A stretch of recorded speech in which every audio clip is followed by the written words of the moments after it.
I've been reflecting deeply on the relationship between religion, culture, and the nature of God, particularly from a Reformed theological perspective. These aren't just abstract ideas for me, they shape how I see the world, how I live, and how I understand my purpose. 1. Learning from history and understanding God. I believe it's crucial to learn from historical teachings. But even more important is the divine wisdom that helps us separate what truly comes from God from what is simply human reaction to Him. Without that wisdom, we risk confusing human ideas for divine truth. 2. A call to theological discernment. This is why I feel a deep responsibility to critique not just popular philosophies, but also various religious systems, including those with deep historical roots like Buddhism. But I don't do this to diminish them, I do it through the lens of Reformed theology, which offers a unique and powerful perspective, especially through the idea of the cultural mandate. 3. The cultural mandate.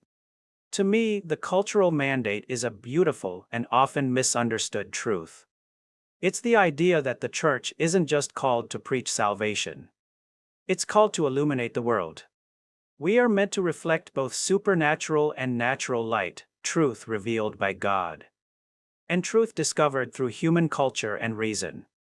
Both are needed to grasp the fullness of life. 4. Religion and culture, not the same but intertwined. I've come to see that religion and culture are deeply connected, but they are not the same. Religion is rooted in moral and spiritual truth. Culture, on the other hand, deals with how we live together. Our art, our politics, our economies, our values. They can share the same moral foundation, but they serve very different purposes. 5. The moral weight of both. This is where morality enters the picture in a powerful way. I believe that both religion and culture must engage with moral responsibility.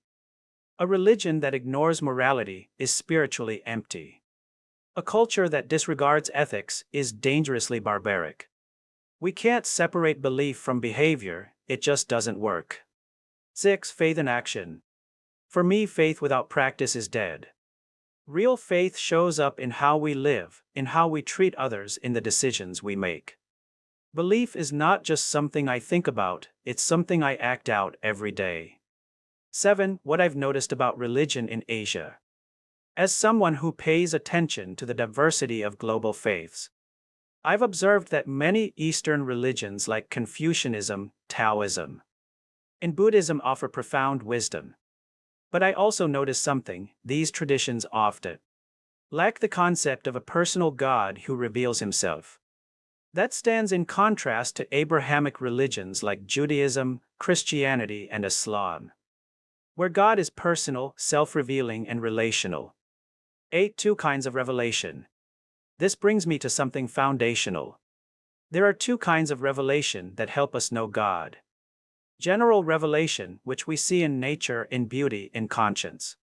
And special revelation, when God speaks directly through Scripture, through Christ. For me, it's in special revelation that the heart of God's character is revealed most clearly. 9. God's nature. I am who I am. One truth that continues to move me is this: God exists in and of Himself. He says, I am who I am. Unlike us, His existence depends on no one. Our existence, on the other hand, is entirely dependent on Him. 10. How religions differ on God and revelation. As I compare different faiths, I see that Judaism, Christianity, and Islam each have distinct views of how God reveals Himself. They all acknowledge divine communication, but they understand it in different ways. And those differences matter. 11. Humanity's inborn spirituality. Something else I've realized is this: every human being is inherently religious. Even those who say they don't believe in God still live by some kind of belief system. We're created to worship whether we admit it or not. Conclusion. So in the end, what do I take from all of this? I believe we need to think deeply about the relationship between religion and culture. We must insist on moral engagement in both. And we must recognize the power of divine revelation to shape how we understand the world, ourselves, in God. This isn't just theology. This is life. And the Reformed tradition continues to give me the tools to live it with integrity, clarity, and purpose. Thank you.